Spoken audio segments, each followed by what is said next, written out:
এই কি শাড়ি আর্ট করতে গিয়ে আজকে শাড়িটাই কেটে ফেললাম।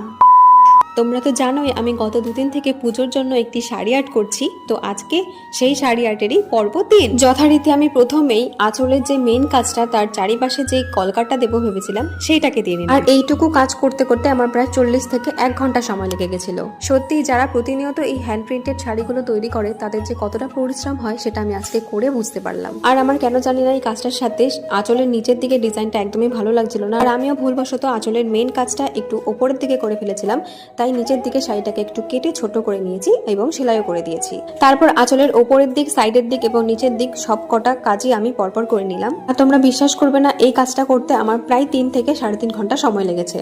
ভেবেছিলাম যে পুরো কাজটা আজকেই কমপ্লিট করে ফেলবো, কিন্তু আমি যেই কালারটা দিয়ে কাজ করছিলাম সেই কালারটা আজকে পুরোটাই শেষ হয়ে যায়, তাই আজকে আর সম্ভব হয়ে ওঠেনি। তো পরবর্তী পার্টে আমি অবশ্যই পুরোটা কমপ্লিট করে দেখাবো। অবশেষে আজকের কাজটা তোমাদের কেমন লেগেছে সেটা কিন্তু অবশ্যই জানিও। জানি অতটাও ভালো হয়নি, কারণ আমি এটা প্রথমবার করেছি, আর অবশ্যই যদি কোনো ভুল ত্রুটি থেকে থাকে তাহলে সেটা আমাকে ধরিয়ে দিও।